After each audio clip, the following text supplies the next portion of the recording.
आज मैं आपके सामने जो चक्र बताने वाली हूँ, जिस पर श्री राम विराजमान है, और इसीलिए मैंने आपसे बताया कि श्री राम का राज इस संसार में आना चाहिए। सबसे पहले इसे हिंदुस्तान में आना, जिसने देश के कारण,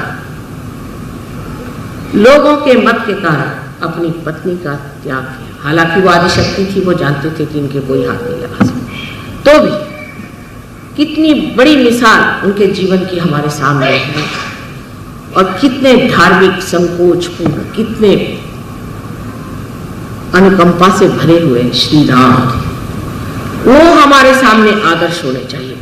ऐसा हमारे सामने नायक होना चाहिए जिसे हम देखकर कहें कि ऐसे हम बने। आजकल आप सिनेमा का नायक देख लीजिए तो शराब पीता है, खूना खराबी करता है, हर तरह के गलत काम करता है, और नायक का मतलब क्या है? हिंदुस्तान में ऐसा नायक पहले नहीं होता था। ये अंग्रेजों के नायक होंगे या किसी, क्योंकि उनके यहाँ तो कोई था ही नहीं कायदे का आदमी। उनके यहाँ कौन? रामचंद्र जी हो गए।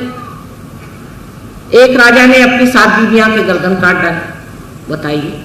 7 रानियों के जिसने गर्दन काट दिए, वहां तो एक राजा साहब वो बैठे। वहां किसी भी राजा का आप जीवन बने तो इस कदर शराबी, गवादी, दुनिया भर की उसमें गंदगी भरी हुई, और वो वहां का राजा है। और वहां तो भी ये कहना चाहिए होते हुए भी वहां लोग ये जानते हैं कि जब तक हम सही रास्ते से नहीं चलेंगे, राइचसनेस से नहीं रहेंगे, हमारा राज्य चल नहीं सकता। हालांकि वैसी बात है नहीं, क्योंकि उनके बुनियाद में ही ये बात नहीं। हमारे बुनियाद में क्या, एक से एक शिवाजी जैसे, क्या महाराजा शिवाजी जैसे, उनका चरित्र क्या था, कितने उज्ज्वल, माँ के भक्त थे, उनकी माँ कितनी तेजस्वी। एक एक को देखिए हमारे यहाँ, कि हमारा इतिहास भरा पड़ा है राणा प्रताप। मैं भी आ रही थी लाजपत नगर यहाँ से, मैंने कहा लाला लाजपत राय क्या आदमी थे। मुझे इत्तेफाक था उनके बारे में जानने का। मेरे पिता भी कांग्रेस में थे, बहुत पुराने। मैंने एक एक आदमी देखे, क्या लोग थे। इनके जैसे लोग अब दिखाई नहीं देते। ये मरगिल्ले लोग इस देश में कहाँ से आ गए, मेरे समझ में नहीं आता। इनको क्या कहना चाहिए कि जो अपने को हिंदुस्तानी कहलाते हैं और जिसके अंदर जरा सा भी ध्येय नहीं, कोई भी तत्व नहीं है, बगैर किसी तत्व के संसार में आप कैसे चल सकते? सारे देश आपकी ओर आपका देख रहे हैं कि ये इतनी बड़ी डेमोक्रेसी है, ये डेमोक्रेसी बन रही है, ये कुछ विशेष चीज। इसका एक ही इलाज है कि आप धर्म को प्राप्त करें। जब तक आपके देश में धर्म नहीं आएगा, आप चाहे दुनिया इधर से उधर कर लीजिए, ये देश आप शासन में नहीं ला सकते। यहाँ अराजकता आएगी, यहाँ अशासन।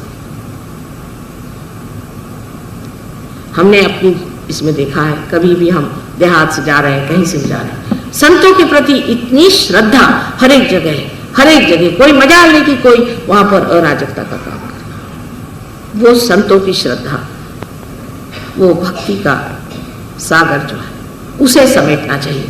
उस पर बुनियाद डाल करके जिस दिन हम अपनी देश की नई नींव डालेंगे, तभी हमारा देश असल में स्वतंत्र होगा। क्योंकि स्वतंत्रता, गांधी जी लड़े स्वतंत्रता के लिए। आज अगर वो जीवित होते तो वो कहते स्व का तंत्र खोजो, स्व का तंत्र ही सहयोग है, स्व के बारे में जानना ही स्वतंत्रता। ऐसा होना चाहिए और होगा भी, क्योंकि 14,000 वर्ष पूर्व नाड़ी ग्रंथ में लिखा हुआ है कि ऐसा होगा इस बात। और सारे दुनिया के देश यहाँ पर झुककर आएंगे और हमसे सीखेंगे कि धर्म क्या और परमात्मा क्या। ऐसा होना चाहिए। लेकिन आप लोग सब अपने पर विश्वास रखें, सहयोग में गहरे उतरिए, तभी ये कार्य हो सकता है। हृदय चक्र जो है उसमें 3 उसकी साइड्स हैं, एक तो लेफ्ट, एक राइट और एक बीच की। लेफ्ट साइड में श्री राम का स्थान है। श्री राम जो पिता तुल्य, जो कि बेनेवोलेंट किंग है, जो सोक्रेटिस ने बताया ऐसे राजा थे जिनको सिवाय लोगों के हित के और कुछ सोचता नहीं। हित कैसे होगा, लोगों का ठीक कैसे होगा, उनका भला कैसे होगा। उन्होंने जो कुछ किया इस संसार में सिर्फ एक विचार से कि मनुष्य का भला कैसे। नंगे पांव वन में गए कि वहां की भूमि उनके चरणों से वाइब्रेट हो जाए। सारा नाटक खेला, दुखदाई नाटक था। शरीर तो उनका था ही जो सहन करता था, लेकिन ये सारा नाटक उन्होंने खेला सिर्फ दिखाने के लिए कि एक आदर्श राजा कैसा होना चाहिए, एक आदर्श पिता कैसे होना चाहिए, एक आदर्श पुत्र कैसे होना चाहिए। ये आपका राइट हार्ट है। अगर कोई भी इंसान का राइट हार्ट पकड़ता है, माने ये कि किसी भी इंसान में कोई पिता का दोष हो, समझ लीजिए उसके पिता की मृत्यु जल्दी हो गई, उसने पिता का सुख न देखा हो, या अगर उनका अपने पिता से संबंध ठीक न हो, या पिता अगर गलत रास्ते पे चलता हो, या वो पिता से दुश्मनी लिए हुए है, कोई सा भी पिता का जो तत्व है अगर खराब हो जाए तो ऐसे आदमी का राइट हार्ट पकड़ता है, ऐसे आदमी को अस्थमा होने का अंदेशा। अब देखिए कहां से बात कहां ला रही।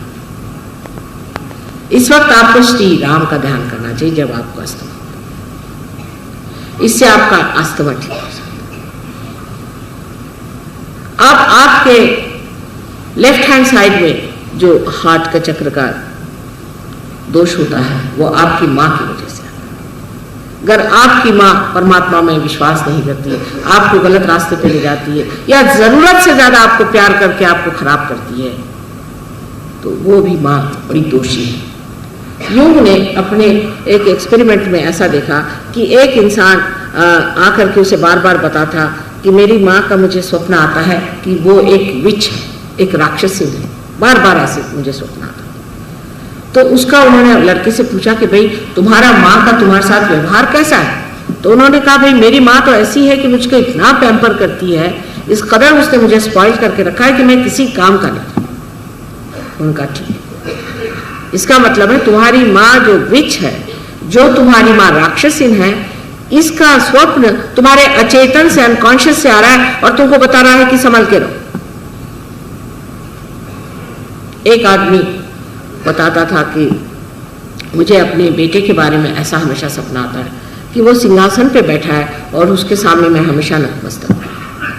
यूंग ने पूछा कि तुम्हारा अपने लड़के से कैसा रिश्ता है? कहने मैंने दूसरी शादी कर ली, मैं उस लड़के की परवाह नहीं करता हूँ, उसको वो तो घर के नौकर जैसा ही है, किसी काम का नहीं, और मुझे ऐसा सपना आता।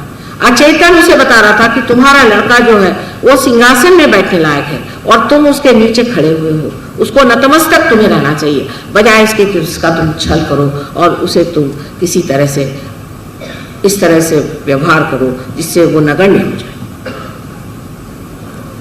यही बात है कि माँ और बाप का बहुत बड़ा देना बच्चों को होता है। एक तो अपने देश में माँ बाप का इस कदर अपने बच्चों के प्रति स्वार्थ होता है, इतना ज्यादा स्वार्थ होता है कि आश्चर्य। इसी देश में पन्नाधाई जैसी औरतें हो गई, इसी देश में ऐसे लोग हो गए जिन्होंने अपने बच्चे देश के लिए कुर्बान कर दिए। हम खुद अपने बाप की बात कह सकते हैं कि जो हम लोगों को कुर्बान करने में एक क्षण भी न ठहरते और उसमें बड़ा अपने को गर्व समझते। और ऐसे हमने अनेक उनके मित्रों को देखा और अनेक लोगों को देखा उस उम्र के जो अपने बच्चों से कहते हैं कि कुर्बान हो जाओ देश के। वो गया एक तरफ भगत सिंह का जमाना और आज ये आया है कि मेरा बेटा, मेरी बेटी, मेरा मेरा मेरा। यहाँ पर भी जो बता रहे थे बात सही है कि आकर के मेरा बाप ऐसा, मेरी माँ ऐसी, मेरा बेटा ऐसा, मेरा ये ऐसा। दूसरा एक्सट्रीम है इंग्लैंड में, जो मैंने आपसे कल बताया कि अपने बच्चों को ही मार डालते, काम सब। ये दो एक्सट्रीम के बीच में मनुष्य को रहना चाहिए। अपने बच्चों के प्रति भी आपका बड़ा भारी परम कर्तव्य है कि उनको खराब न करें। उनको ये नहीं लगना चाहिए कि हमारे माँ बाप हमारे आदर्शों से छोड़ दें। लड़के हैं सिगरेट पीते हैं बचपन से, उनको बुरी आदतें लगती हैं, इसका कारण उनके माँ बाप और कोई नहीं। अगर लड़के बिगड़ते हैं तो माँ बाप उसके कारण है। माँ बाप अगर उनके साथ रहें, उनके साथ घूमे फिरे, उनसे दोस्ती करें, उनसे इज्जत से पेश आए तो बच्चे नहीं बिगड़ सकते। अब ये दोनों चक्र जो हमारे अंदर हैं और माँ के दोष से अनेक रोग आ सकते हैं। माँ के दोष से ऐसे ऐसे रोग आते हैं कि जिसका निवारण करते करते हम पगला जाते हैं। खासकर टीबी की बीमारी जो है ये माँ से आती है। किसी को अगर टीबी की बीमारी है तो जिसकी माँ बचपन में मर गई हो या माँ का प्यार जिससे न मिला हो, जिस आदमी ने माँ को जाना नहीं, उसे टीबी की बीमारी हो जाती है। आप सोचिए इस देश में, इस महान देश में जहाँ की माँ की लोग पूजा करते हैं, वहाँ कितने लोगों को टीबी हो जाती है। इसका मतलब यह है कि माँ जो है बच्चों को खराब कर रही है, माँ उनको दोष लगा रही है, माँ उनसे बुरी तरह से पेश आ रही है। इसका ये नहीं मतलब कि आप बच्चों को हर समय डांटते रहें, फटकारते रहें, लेकिन एक अपनी प्रतिष्ठा के साथ अपने बच्चों के सामने ऐसा एक उदाहरण रखना चाहिए कि बच्चे देखें कि ये देखिए ये हमारी माँ है, इनका बर्ताव कैसे है और हमारा बर्ताव कैसे। आप ही उनके सामने अगर बहुत चीप तरीके से रहे, रात दिन अपने श्रृंगार में लगी रहे या पति से हर समय लड़ती रहे, तो वो बच्चा भी आपकी क्या इज्जत करे। स्त्री में जब तक वो बात नहीं आएगी तब तक वो बच्चे में कैसे? वही बात पिता की। अगर पिता स्वयं शराब पीता है, आवारा है, घूमता है, घर में नहीं बैठता है, बच्चों से मिलता जुलता नहीं है, बीवी को बातें सुनाता है, ऐसों के बच्चे कैसे हो? क्या बड़े अच्छे हो सकते? वो जगह है जहाँ या नवे भाजन नहीं लगना संस्कार रहा, जो छोटे छोटे उम्र में जो संस्कार हमारे ऊपर लगते हैं वो ऐसे ही होते हैं जैसे कि जिस घड़े के कच्चे रहते वक्त जो उस पर दाग पड़ जाए उसी प्रकार वो पक्के हो जाए। उस वक्त इतना संभालना जरूरी है, इतना उनको प्रेम देना जरूरी है कि जिससे उनकी जो वृद्धि है वो कायदे से हो जाए। पर ऐसा होता नहीं, ज्यादातर ऐसा होता नहीं। हम या तो उनको ज्यादा ही पानी देते हैं और नहीं ही देते हैं। बीचों बीच खड़े रह करके देखना चाहिए कि हमारे बच्चे किस रास्ते पे चल। फिर ये कहना कि समाज ऐसा बना हुआ है, माँ क्या करे, लड़के खराब हो ही जाते। कैसे? आपका चित्त ही नहीं बच्चे की ओर। कम से कम आप तो कोई शिकायत नहीं कर सकते।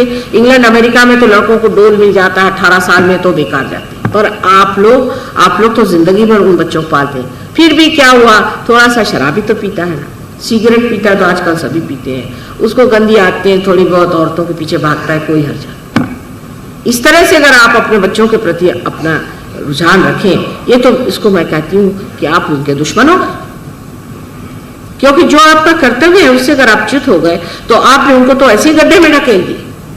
यहां तक मैंने सुना है कुछ लोग जो अपने को बहुत अंग्रेज समझते हैं कि साहब मैं तो अपने बेटे के साथ बैठकर शराब पीता। क्या कहने आप? इस प्रकार की जिनकी मनोवृत्ति है, ऐसे लोग न जाने क्यों माँ बाप हो जाते हैं और होने पर भी उन बच्चों को रात दिन खराब किए जाते। नहीं तो इतना बच्चों के साथ कड़ा ये होता है कि बच्चे घर से भाग खड़े हो जाते हैं, सोचते हैं हमारे माँ बाप को हमारे प्रति कोई प्रेम ही नहीं, उनको कोई दुलार ही नहीं। इसलिए मैं कहती हूँ कि आप सहयोग में अपने बच्चों को ले आए, पार होने के बाद फिर हम देख लेंगे, उसके बाद बात और हो जाती।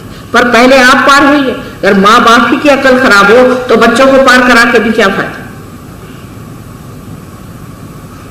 वो तो गलत रास्ते अपने जो आप बच्चों को सिखाएंगे और हम उनको सही रास्ते सिखाएंगे तो कहेंगे हमारे बाप तो एक बात कहते हैं और माता जी दूसरी बात कहते हैं। हमारी लड़की है वो रियलाइज हो रहा है तो एक दिन कहती है कि नानी एक बात बताइए कि जो शेर होता है इसने पूर्व जन्म में कुछ खराब काम किया। मैंने कहा क्यों? क्योंकि उसके माँ बाप कहते हैं कि तुम इंसान को खाओ और उसको भगवान कहता मत खाओ, तो वो क्या करे? देखिए उसके सामने ये प्रश्न खड़ा हो गया कि इससे पूर्व जन्म में कुछ बुरे कर्म करे होंगे, नहीं तो ये ऐसे माँ बाप से क्यों पैदा हुआ कि जो कहते हैं कि इंसान को खा। यही प्रश्न हमारे दिमाग में आना चाहिए कि आखिर ऐसा कौन सा हमने पूर्व जन्म में कर्म किया है कि जिसके कारण हम अपने बच्चों को ठीक रास्ते पर नहीं लगा सकते। ये दोनों चक्र ठीक हो जाने से आपकी माँ और बाप ये दोनों स्थितियां जो है ठीक हो जाती हैं। आप अगर बाप हैं तो आप बाप की दृष्टि से ठीक हो जाते हैं, अगर आप पुत्र हैं तो आप पुत्र की दृष्टि से ठीक हो जाते हैं, अगर आप माँ हैं तो आप माँ की दृष्टि से ठीक हो जाते हैं, और आप अगर माँ की बेटी है या पुत्र हैं तो उस तरह से ठीक हो जाते हैं। ये दोनों चक्र ठीक हो जाने से ही अपने देश के जो नवयुवक हैं ये संभलेंगे। आप जानते हैं कि हजारों लोग परदेश में हमारे शिष्य, इनके माँ बाप तो पागल ही लोग हैं अधिक।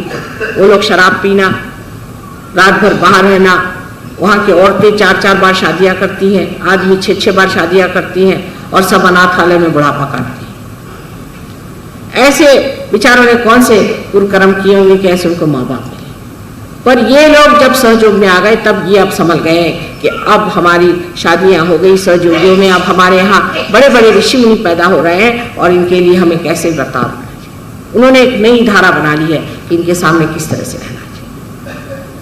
तो जो भी कार्य अब सहयोग में हो रहा है उसमें सबसे बड़ी चीज जो ध्यान में रखने की है कि हमारी आत्मा क्या बोलती है। और आत्मा शब्दों से बोलती नहीं है, वो ये चैतन्य लहरियों से बोलती है और उसी से जाना जाता है कि हम कहाँ चल रहे हैं।